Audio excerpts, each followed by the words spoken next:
Hello friends, जो आपको मेरी टेबल के ऊपर जो इंजेक्शन दिख रहा है, जो आपको मिक्को नर्वावेट, जिसके अंदर साल्ट आता है मिथाइलोकोबालामीन, पायरोडोक्सिन हाइड्रोक्लोराइड एंड निकोटोनेमाइड। यानी ये इंजेक्शन पशु में क्या काम करता है, इसकी कितनी डोज देनी चाहिए, प्रेग्नेंट पशु या दूध देने वाले पशु के लिए सेफ है नहीं है। ये वेटरनरी का नया इंजेक्शन है जो माइक्रोलैब्स का आता है। तो इस इंजेक्शन के बारे में आज की वीडियो के अंदर आपको शॉर्ट में सही जानकारी के साथ वीडियो दी जाएगी। देखो, मिथाइलोकोबालामीन साल्ट है या पायरोडोक्सिन हाइड्रोक्लोराइड एंड निकोटोनेमाइड साल्ट है। ये इंजेक्शन यदि आपके पशु में किसी भी तरह की जिस प्रकार से न्यूरो से संबंधित यदि कोई दिक्कत हो जाती है, जिस तरह से डाउनर-स्काउट सिंड्रोम डिजीज़ हो जाए, तो उस स्थिति में इस इंजेक्शन का प्रयोग किया जाता है। न्यूरो से संबंधित डाउनर-स्काउट सिंड्रोम, पशु बैठ गया, खड़ा नहीं हो पाता, उड़ने बैठने में दिक्कत है, कमज़ोर हो रहा है पशु, मोटा नहीं हो रहा है, तो उस स्थिति में इस इंजेक्शन का प्रयोग छोटे से लेकर के बड़े पशु में करवा सकते हैं। या यदि आपके पशुओं में विटामिन डिफिशिएंसी हो गई, जिसकी वजह से आपका पशु कमज़ोर होता जा रहा है, तो उस स्थिति में भी आप इस इंजेक्शन का प्रयोग करवा सकते हैं। इसी तरह से यदि पशु में कई तरह की जो मेटाबॉलिक डिजीज़ यदि पशु में हो जाएँ, तो उस स्थिति में भी इस इंजेक्शन का प्रयोग किया जाता है। यदि आपके पशुओं के शरीर में आरबीसी में ब्लड की यदि कमी हो जाती है, तो भी इस इंजेक्शन का प्रयोग किया जाता है। ये ब्लड के बनाने में भी ये इस इंजेक्शन का बहुत ही बड़ा रोल है।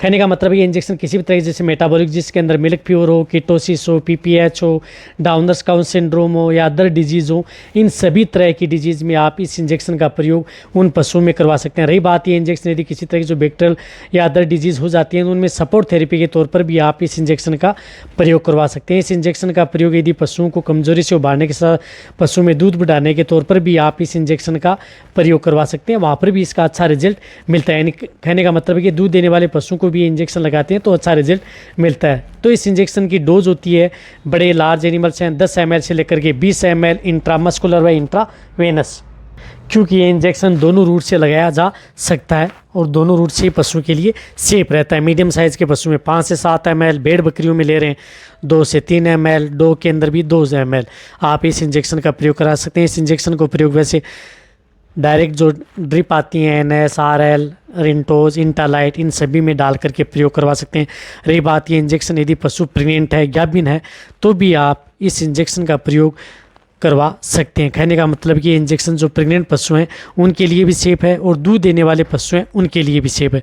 और रही बात जो ये इंजेक्शन जो मीट है, इनमें भी सेफ होता है। कहने का मतलब कि ये इंजेक्शन यदि लगा दिया जाता है, तो यदि उसका दूध व मीट यदि प्रयोग कर रहे हैं, तो उसमें किसी भी तरह की इस इंजेक्शन का मिलावट नहीं आती है। कहने का मतलब है कि ये सभी तरह के पशुओं के लिए सेफ है। इसी तरह से यदि पशु में जिस प्रकार से पैरालिसिस हो गया, पशुओं के शरीर के अंग हैं वह काम नहीं कर रहे हैं, तो आप इस इंजेक्शन का प्रयोग लगातार 3 दिन, 5 दिन, 7 दिन तक कंटिन्यूटी पशुओं में करवा सकते हैं। कहने का मतलब है कि इस इंजेक्शन का प्रयोग लगातार भी पशुओं में करवाया जा सकता है। ये सभी तरह के पशुओं के लिए सेफ होता है। रही बात इस इंजेक्शन के बारे में, वेट पेट एंड केटल पर एक डिटेल से वीडियो बनी हुई है, वो भी आप जाकर के देख सकते हैं यदि आपको पूरी डिटेल से जानना है। शॉर्ट में आपको जहाँ तक इस इंजेक्शन के बारे में जिन जिन बीमारियों में प्रयोग किया जाता है वहाँ तक आपको बता दिया गया है। इसी तरह से अदर जो इंजेक्शन है उनके बारे में भी चैनल पर शॉर्ट में वीडियो मिल जाएगी। तो ये वीडियो जितना हो सकता है पशुपालक वेटरनरी स्टूडेंट है उनके साथ शेयर करें। इसी तरह से आप मेरी वीडियो देखते रहें, इसी तरह से आप मेरे को प्यार देते रहें। थैंक्स, धन्यवाद।